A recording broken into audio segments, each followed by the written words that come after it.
this exam, I'll be performing the neurological and the deep tendon reflexes.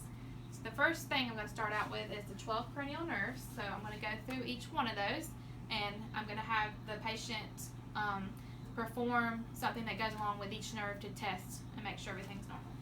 So the first one is olfactory, which is the sense of smell. So I could have her block off each nostril or each nair and smell something like a flower. Make sure her sense of smell is good.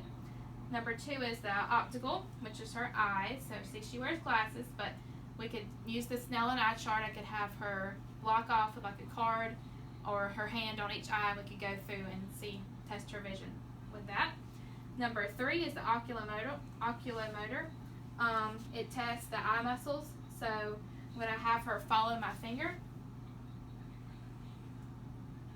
I'm going to do it on each side. And that was normal. Number 4 is trochlear, and this tests the kind of the facial, some stuff in the face as well, so she could look down at her nose. All right. Number 5 is a trigeminal, and that is her facial sensation and her muscles for chewing. So I'm going to kind of touch her face, and can you feel me touching you? Yes. And then have her clench her teeth. Yep. And that her little muscles popped out in her neck, so that was normal. Let's see. Number 6 is the abducens, and that checks her eyes and how the movement in her eyes. So can you look back and forth, left to right, up and down? There we go. That's good. Number 7 is the facial, so her facial expression. So I'm going to have her smile. Can you raise your eyebrows? So everything was symmetrical and normal with that. When she smiled, not one side was drooping like when someone's had a stroke. So everything is normal with that. Then we have number 8, that's the vestibulocochlear. That tests the hearing and balance. So if I had a tuning fork, I would strike it and I could put it in the middle of her head, and she should feel it vibrating, or feel the vibrations equally on both sides of her head until it stopped. And that is one of the, I believe it's like the Weber test and the Ryan test, and you could put it behind her ear, and she should be able to feel it on her ear, and when it stops, she should be able to hear it. So she should be able to hear it. That would be normal. Number 9 is the glossopharyngeal, which is the pharynx sensation. I would test for a gag reflex, which I'm not going to do, but make sure she had that. That would be normal. Also, on the last cranial nerve, number 8, I could look for vertigo by doing the Romberg's test, where she stands up and I have her close her eyes and put her arms out. I would count to 10 and look for swaying. So that would indicate maybe something going on with that cranial nerve.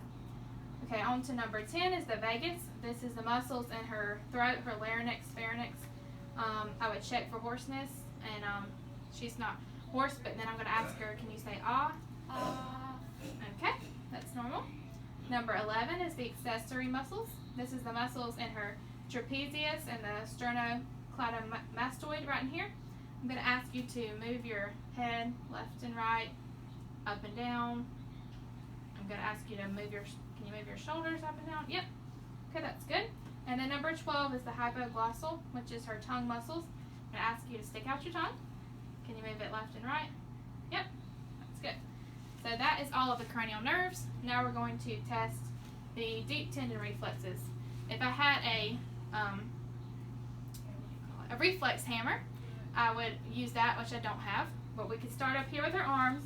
We could do the brachioradialis, which is right in here. We could hit that with a tuning fork. We could do the triceps, the biceps, the quadriceps, so all of those, and we would make sure they're all equal on both sides. 2+ would be normal, and I'm sure hers would be normal. Then we could go down to her patella or her knee, and I would hit that with the reflex hammer and make sure she had an equal reaction on both sides. And the last one you could test would be the Achilles, which is the back of the edge of the heel, so on the back side of each side. And everything would, I'm sure, be normal. That is everything for this exam.